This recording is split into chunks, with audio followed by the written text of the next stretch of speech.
Today on PlayStation News, the PS5 Pro has not sold out, Concord's $400 million budget explained, Star Wars Outlaws awful sales numbers, PS5 and GTA 5 are the kings in Europe for August, and more.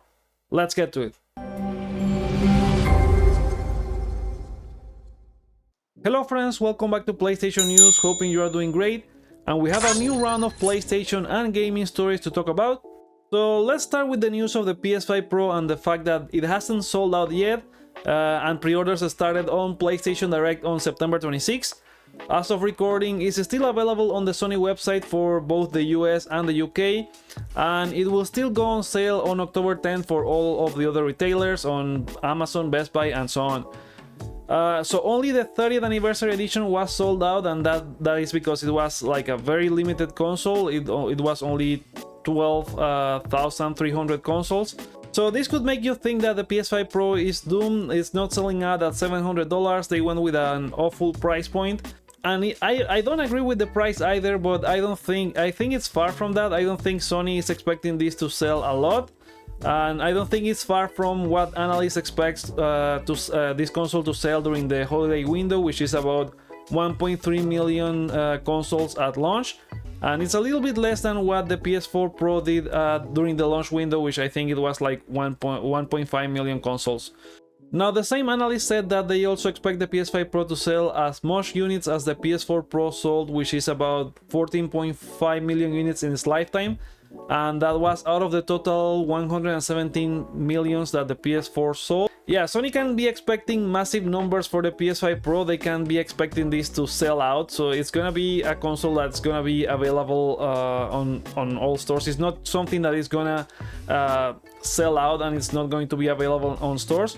We also have to remember that we are not in 2020 anymore, and back then the PS5 was or you could find it in limited quantities in several stores because the supply chain had also issues, and many other products had issues in terms of availability and supply. So yeah, we're not in that time anymore, and they can make as many as they can to cover the demand, which is not going to be high anyway. Now, one of the rumored goals for the PS5 Pro was to be out before GTA 6 comes out, and they are releasing it during the holiday season so that they can capitalize on it. And yeah, like, if anyone wants a console and they see that they can spend $700 because they want what the PS5 Pro offers, they can do that, and everyone else is gonna pick the normal PS5. While the PS5 Pro has not sold out, Sony principal product manager Toshi Aoki said that the PS5 Pro is the full package, even if it doesn't have a disk drive, but he said that it's a full package and it will give an exceptional value to players. Now, he said this because the console has a 2TB SSD, it also has Wi-Fi 7 and all of the other innovations that they have with the console, such as, like, I guess, PSSR. He also mentioned the disk drive and the lack of the disk drive with the full package. And he said that it's an option for players because they know that not many people use disc these days, and most people use digital, which is an issue when things like PSN being down earlier this week happen. So yeah.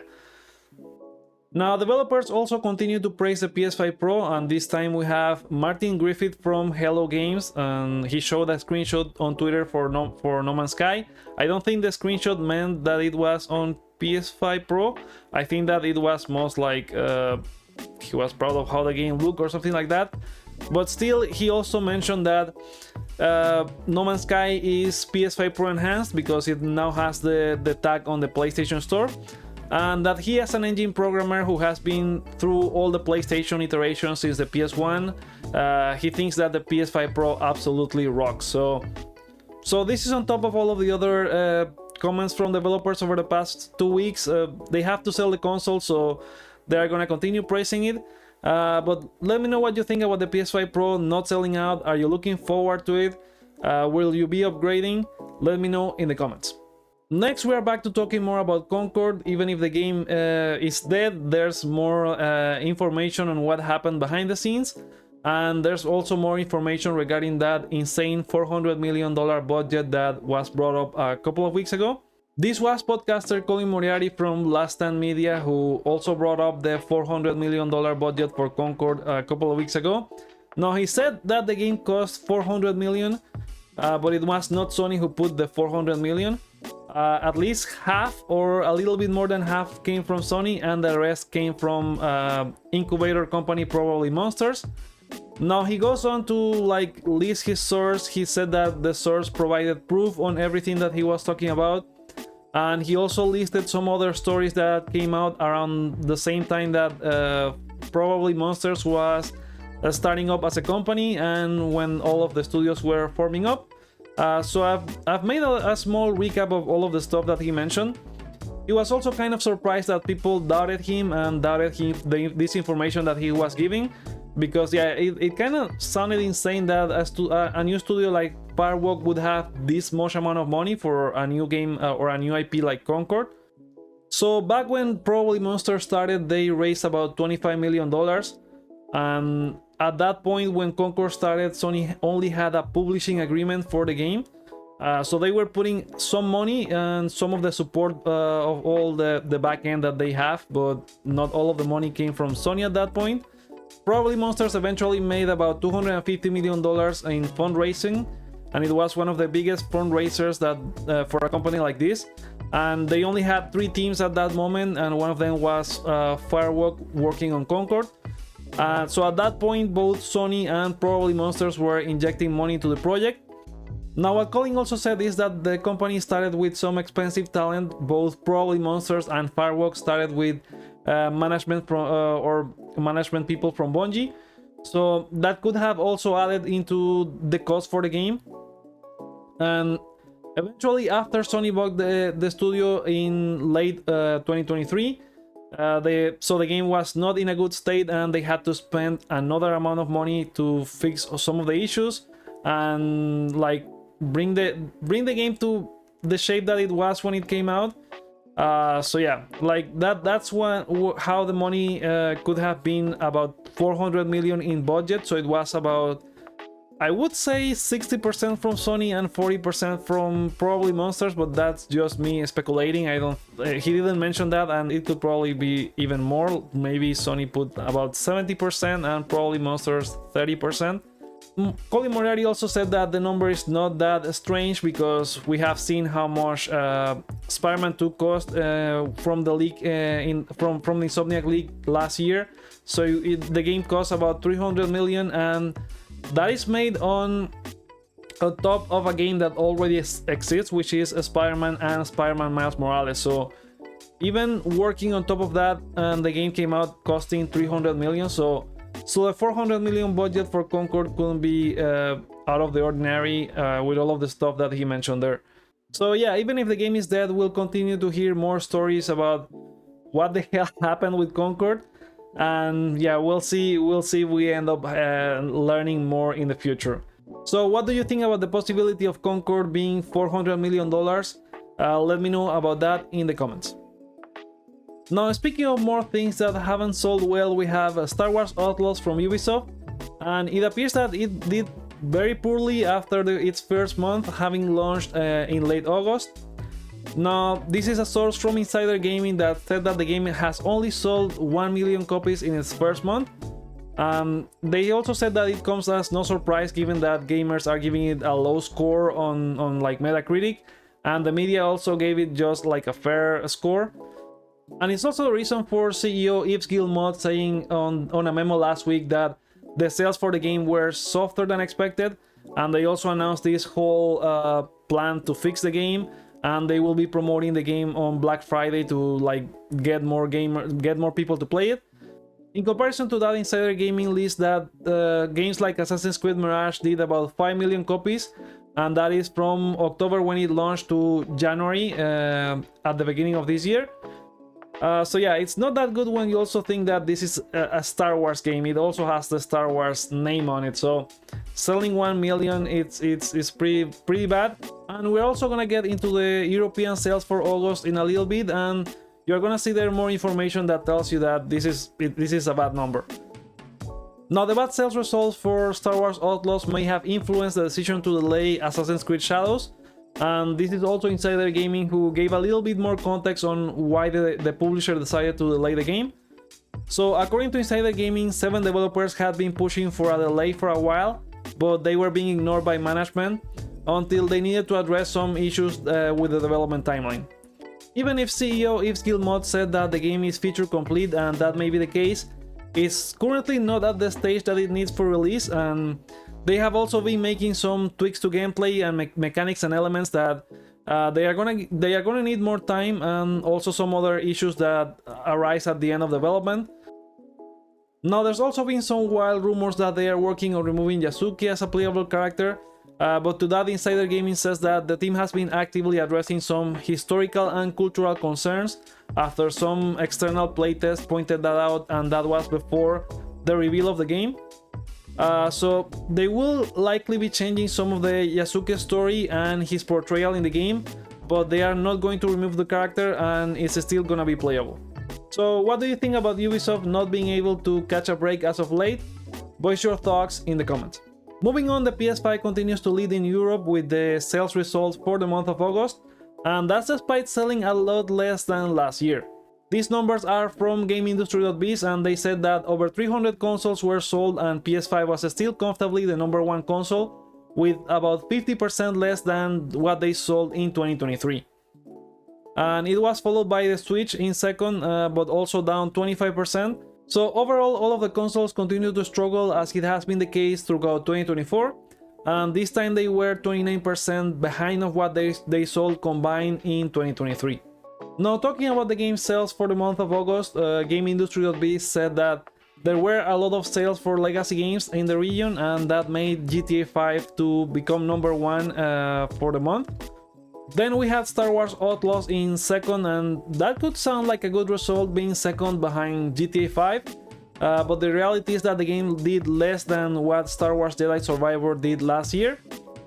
Besides that, Hogwarts Legacy climbed a few spots from 5 to 3rd, and there was also Kingdom Come Deliverance that got a sale on Steam, and it's also on discount now on PlayStation Store.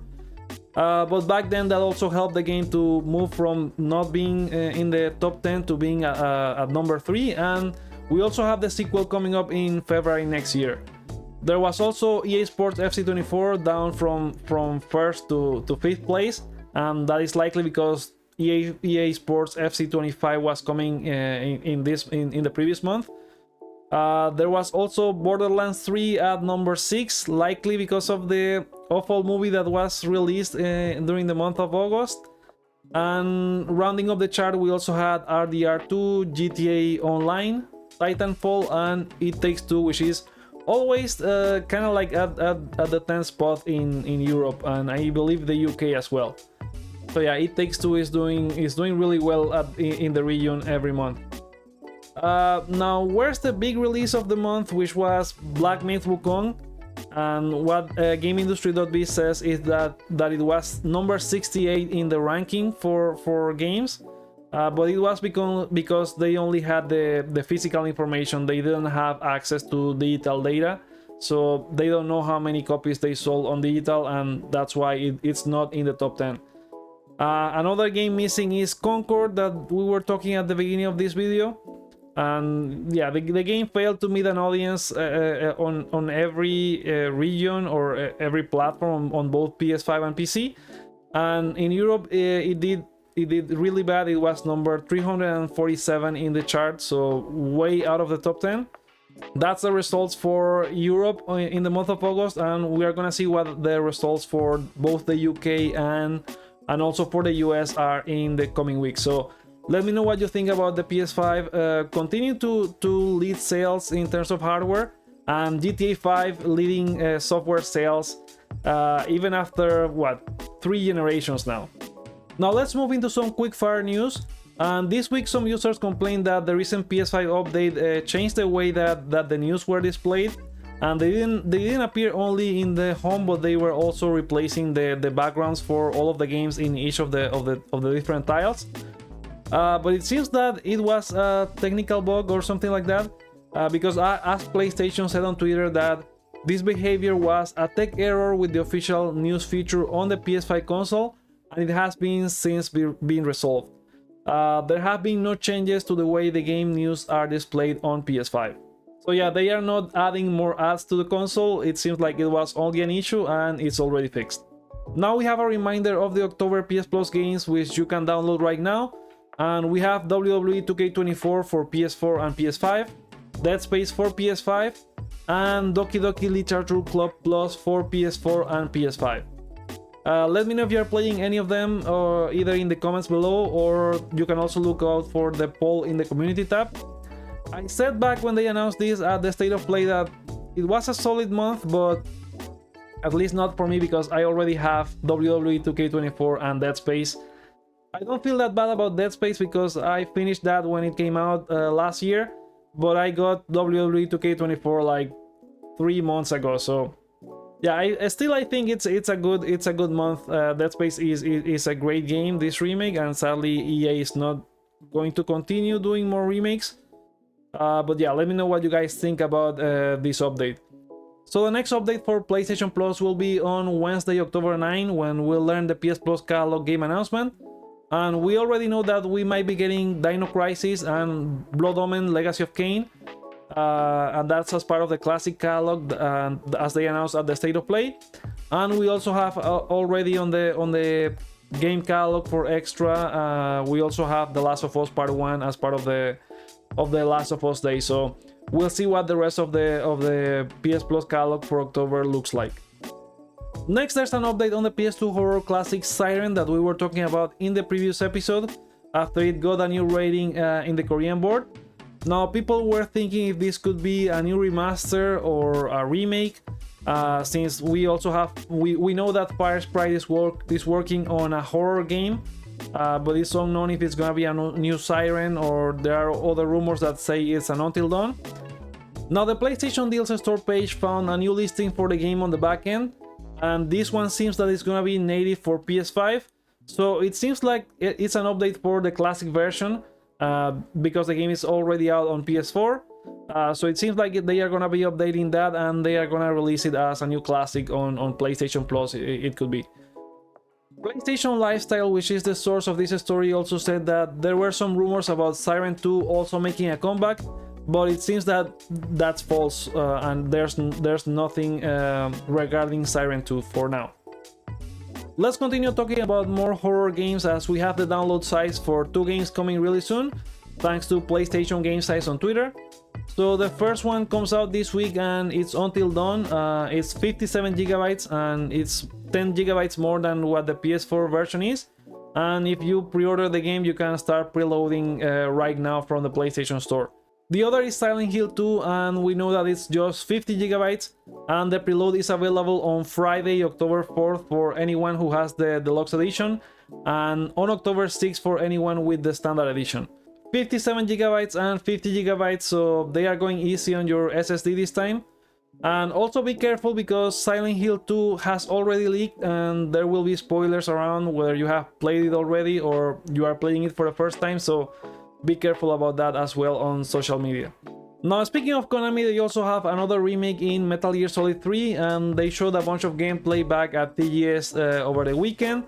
But even if we had a new trailer and we also have a bunch of gameplay, we didn't get a release date.